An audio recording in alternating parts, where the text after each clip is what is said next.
Hello, my dear friends. Welcome back to all of you in the dynamic classes. I am Vivek Mishra and welcoming to all of you in my YouTube channel.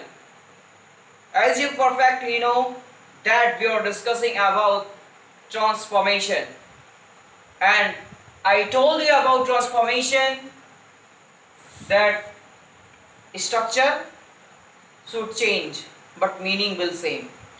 In transformation, we are discussing about change of voice, and in change of voice, today we are going to discuss about past indefinite tense. चलिए देखिए, आज हम past indefinite tense की चर्चा करने जा रहे हैं चेंज ऑफ वॉइस में कि पास्ट इंडेफिनिट टेंस को किसके एक्टिव वॉइस के सेंटेंस को पैसिव वॉइस में कैसे कन्वर्ट किया जाएगा।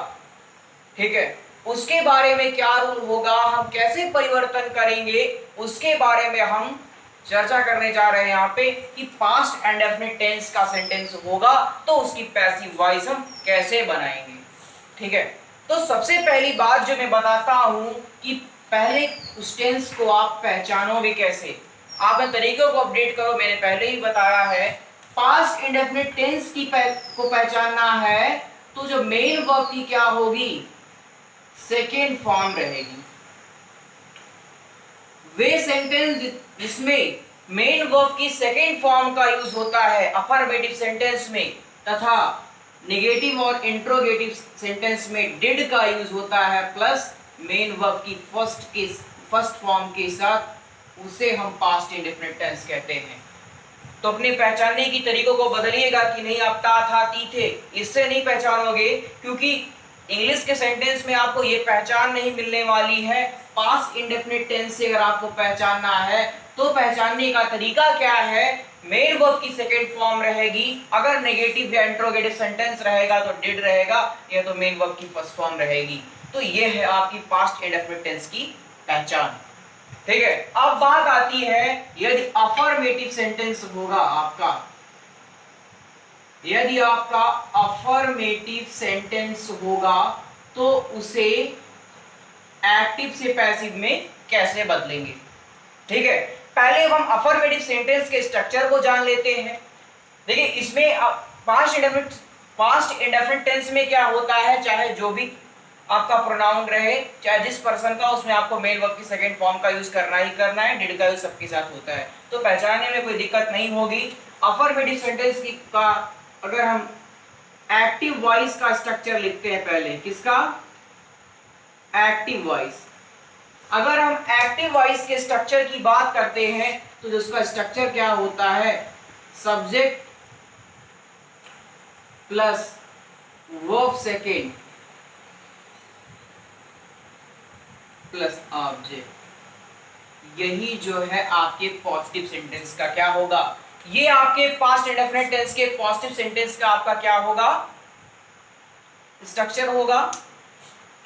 तो अब इसको अगर हम पैसिव वॉइस में कन्वर्ट करना है तो मैंने क्या बताया था, जनरली सब्जेक्ट को आप बनाते हो ऑब्जेक्ट और दिए गए ऑब्जेक्ट को आप बनाते हो उसका सब्जेक्ट। तो एक्टिव वॉइस का जो ऑब्जेक्ट होगा बनेगा इसका सब्जेक्ट, तो क्या लिखते हैं, ऑब्जेक्ट प्लस, और पास्ट इंडेफिनिट टेंस में एक्टिव पैसिव में आपको हेल्पिंग वर्ब के रूप में यूज करना है किसका, वाज और वेयर का, वाज और वर का, सॉरी वाज और वर का। इसे भैया जी वर पढ़ते हैं और वेयर आपका ये होता है WHERE, ये वेयर है और ये आपका वर है। ठीक है, तो प्रोनाउंसिएशन इसकी वर होती है और इसकी वेयर होती है। तो वाज और वर का यूज करते हैं, तो क्या हो जाएगा, ऑब्जेक्ट प्लस वाज वर, और वर्ब थर्ड का प्रयोग हर तरह के सेंटेंस में होता है, आपको पहले से पता है, वर्ब थर्ड प्लस बाई का यूज प्लस सब्जेक्ट जो सेंटेंस का आपका होता है। तो ये आपका एक्टिव सेंटेंस था और ये उसका पैसिव सेंटेंस था। मैंने आपको बताया है, पहले मैं आपको सारे रूल्स बताऊंगा, 6 सेंटेंस रहते हैं, फिर उसके एग्जांपल्स पूरा एक तरह से सॉल्व करेंगे, ठीक है। तो ये समझ में आया ना, पहचान क्या है, मेन वर्ब की सेकंड फॉर्म रहेगी और नेगेटिव इंट्रोगेटिव सेंटेंस है तो डिड के साथ मेन वर्ब की फर्स्ट फॉर्म रहेगी। एक्टिव पैसिव में कन्वर्ट करेंगे तो वाज वर इसकी हेल्पिंग वर्ब होगी। वर्ब की थर्ड फॉर्म का यूज हमेशा होता है बाई प्लस ये जैसे आप पहले करते आए हो वही। चलिए देखिए, मैं पॉजिटिव सेंटेंस की बात किया ना, क्या होगा इसमें नेगेटिव सेंटेंस की बात आएगी तो मैंने आपको बताया कि अफर्मेटिव सेंटेंस में तो मेन वर्ब की सेकंड फॉर्म का यूज से आप पहचान लोगे, बट नेगेटिव सेंटेंस आता है तो जो उसकी पहचान होगी क्या होगी, डिड रहेगा, उसके साथ नॉट लगेगा और वर्ब की फर्स्ट फॉर्म रहेगी। तो ये पास्ट इंडेफिनिट टेंस पहचानने का तरीका है। तो सब तरीकों को आप याद करते चलिएगा कि पास्ट इंडेफिनिट का नेगेटिव सेंटेंस कैसे पहचानोगे, डिड नॉट के साथ मेन वर्ब की फर्स्ट फॉर्म रहेगी, वो पास्ट इंडेफिनिट टेंस का नेगेटिव सेंटेंस होगा। अब मैं बात करता हूं इसके एक्टिव वॉइस के स्ट्रक्चर की। तो पास्ट इंडेफिनिट टेंस का नेगेटिव सेंटेंस का एक्टिव वॉइस का स्ट्रक्चर क्या होता है उसकी चर्चा हम करते हैं। एक्टिव वॉइस, चलिए इसका जो स्ट्रक्चर आपका होगा वो होता है subject plus did not plus verb first plus object. ये आपका क्या होगा, स्ट्रक्चर होगा एक्टिव सेंटेंस का, subject plus did not plus verb first plus object. अब इसे अगर हम पैसिव वॉइस में कन्वर्ट करते हैं तो आपका क्या होता है, वही ऑब्जेक्ट आपका सब्जेक्ट बन जाता है और सब्जेक्ट आपका क्या बन जाता है, ऑब्जेक्ट। तो आपका फार्मूला क्या होगा, सीधी सी बात निकल के आती है कि object plus was were plus not plus verb third plus by plus subject. Clear है ना। चलिए अब हम बात करते हैं इंट्रोगेटिव सेंटेंस की। कुछ नहीं होता है, हेल्पिंग वर्ब जो होती है सब्जेक्ट के पहले आगे आ जाती है। तो क्या इसमें क्या हो जाता है, डिड जो होता है ऐसे इसका स्ट्रक्चर होगा, did plus subject plus verb first करके। तो ये आपका क्या होगा, पास्ट इंडेफिनिट टेंस होगा। इसकी एक्टिव पैसिव बनाना है, सारे रूल्स पुरानी तरह करेंगे, केवल स्ट्रक्चर देखते हैं क्या होता है इसका। आइए हम बात करते हैं एक्टिव वॉइस के स्ट्रक्चर की of this interrogative sentence. Past indefinite tense के इंट्रोगेटिव सेंटेंस का एक्टिव स्ट्रक्चर आपका कैसा होगा, वो होगा आपका did plus subject plus verb first plus object plus question mark. ये आपका होगा एक्टिव वॉइस का स्ट्रक्चर। इसको जब आप पैसिव में कन्वर्ट करोगे, किसमें कन्वर्ट करना है आपको, इसको आपको कन्वर्ट करना है पैसिव वॉइस में। जब पैसिव वॉइस में कन्वर्ट करते हैं कुछ नहीं होगा, केवल यहाँ पर क्या हो जाता है, वाज वर और आपका आगे आ जाता है और पहले की तरह object plus verb third plus by plus आपका ये सब्जेक्ट यहाँ आ जाता है प्लस क्वेश्चन मार्क। तो ये था आपका स्ट्रक्चर। हम बात करते हैं इंट्रोगेटिव नेगेटिव सेंटेंस की। कुछ नहीं होगा कि वो नॉट लग जाएगा, सारे रूल्स आपके वैसे हैं, वेरी बहुत सिंपल है, कुछ नहीं है, बना बनाया हलवा है, केवल सॉल्व करना है आपको। रूल याद है ना, पहले की तरह सब्जेक्ट को ऑब्जेक्ट, ऑब्जेक्ट को सब्जेक्ट, हेल्पिंग वर्ब का use verb third plus by plus subject. कुछ नहीं है। इसका स्ट्रक्चर आपका एक्टिव वॉइस का क्या होगा पहले देखेंगे हम। एक्टिव वॉइस का जो स्ट्रक्चर होगा इसकी मैं चर्चा करता हूं। तो एक्टिव वॉइस का आपका स्ट्रक्चर क्या होगा, ये होता है वाज वर, ये आपकी सॉरी ये आपका पैसिव का स्ट्रक्चर होता है। इसके स्ट्रक्चर की अगर मैं बात करता हूं तो क्या होता है, डिड प्लस सब्जेक्ट प्लस यहाँ पे आपका नॉट लग जाएगा और ये आपका वर्ब फर्स्ट रहेगा, फिर plus object plus question mark. ये आपका एक्टिव वॉइस का स्ट्रक्चर है, ठीक है ना। पैसिव में कन्वर्ट करता हूं मैं तो क्या हो जाएगा, कुछ नहीं होगा, यहाँ पे केवल वाज वर आपका लग जाएगा, कोई प्रॉब्लम आपको नहीं होगी। यहाँ पे केवल जैसे था वाज वर आप पहले कर किए उसमें केवल नॉट बढ़ाते हैं हम, सब्जेक्ट प्लस नॉट, बाकी का पूरा हम जानते हैं हर सेंटेंस में यही होता है, चाहे जो टेंस होता है, verb third plus by plus subject, ये आपका ऑब्जेक्ट होगा उसका ना। चलिए object plus not plus verb third plus by plus subject. चलिए आगे चलते हैं, यहाँ पे आप क्वेश्चन मार्क लगा लीजिए। अब मैं बात करता हूं क्वेश्चन टाइप इंट्रोगेटिव सेंटेंस की। क्या होता है क्वेश्चन टाइप में? केवल आपके डिड के पहले क्वेश्चन वर्ड आ जाएगा, पूरा रूल वही है, कुछ नहीं करना है ना। चलिए आगे चलते हैं, क्या करेंगे? एक्टिव वॉइस आपका ये स्ट्रक्चर होगा, बात करूंगा मैं एक्टिव वॉइस के सेंटेंस की। पास्ट इंडेफिनिट टेंस का क्या स्ट्रक्चर होता है, कैसे स्ट्रक्चर होगा उसका? उसका स्ट्रक्चर क्या होता है? होता है कि क्वेश्चन वर्ड रहता है, उसके साथ डिड रहेगा, प्लस फिर आपका सब्जेक्ट, फिर आपकी वर्ब फर्स्ट, फिर object plus question mark. It is the structure of active voice sentences in past and definite tense. Now if we are going to convert it into passive voice, this structure will be, passive voice का structure क्या हो जाएगा आपका? आपका इसका structure होगा कि question word plus यहाँ पे was verb हो जाएगा, plus subject plus sorry object आपका, उसका बार बार सब्जेक्ट आ जाता है, object plus verb third plus by plus object plus question mark. Clear है ना?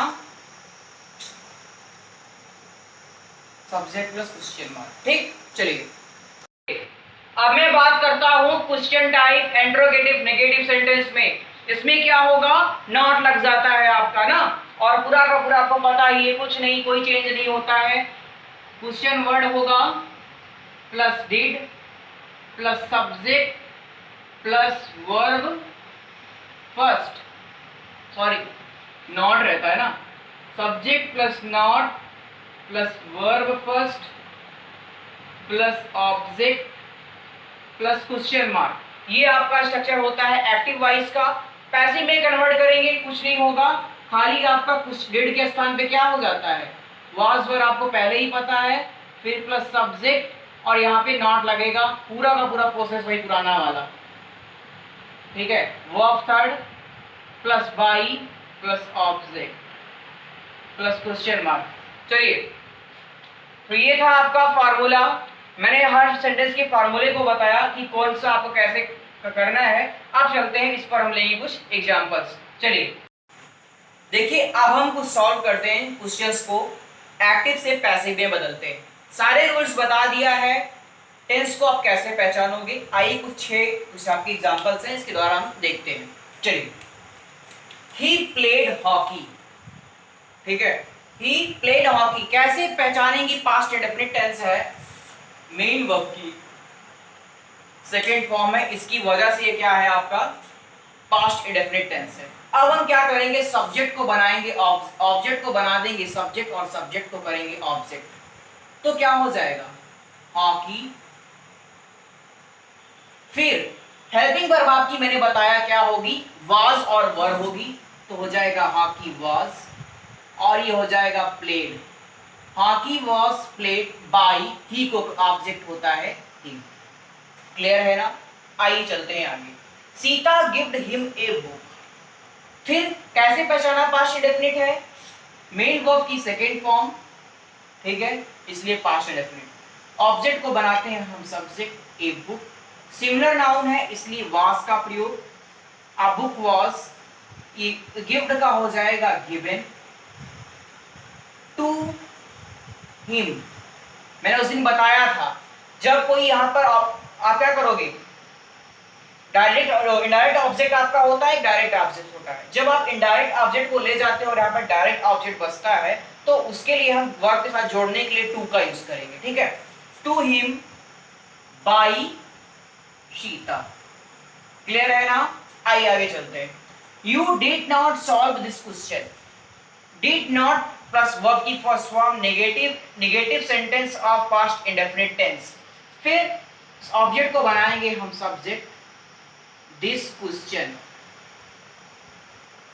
एक क्वेश्चन की बात हुई है इसलिए वाज नॉट, और थर्ड फॉर्म क्या हो जाएगी सॉल्व, किसके द्वारा यू के द्वारा, बाय यू। ओके आगे चलते हैं। Did they eat the food, did plus subject plus verb first plus object plus question mark interrogative first type of past indefinite tense. Did है, द फूड आगे आता है, उसके साथ वाज का प्रयोग हम करते हैं, लिखेंगे वाज द फूड, फिर eaten by them question mark. आइए आगे चलते हैं। Why did she beat them, object को बनाएंगे यहाँ पे सब्जेक्ट प्लस क्वेश्चन वर्ड है, कैसे पहचाना, question word plus helping verb plus subject plus verb third plus object plus question mark. ये क्या हो गया, व्हाई देम होगा तो इसलिए यहाँ पे वर हो जाएगा, why were they beaten verb third by her. अगला, when did they not cook the food, क्या होगा, when was the food not cooked by them। चलिए, तो ये था ना, मैंने आज आपको बताया पास्ट इंडेफिनिट के बारे में सारे रूल्स, उसके एग्जांपल्स समझ में आया है ना, तो कमेंट करके बताइएगा। वीडियो अच्छी लगी है तो लाइक करना, चैनल पे पहली बार आए हो तो सब्सक्राइब करना, ओके, और दबाना बेल आइकन को, जिससे आपको आने वाली हर वीडियो की लेटेस्ट अपडेट आप तक मिलती रहे। फिर मिलेंगे आपसे हम एक नई वीडियो के साथ, तब तक के लिए आप बने रहिए द डायमंड क्लासेस के साथ। Bye, love you all, best of luck.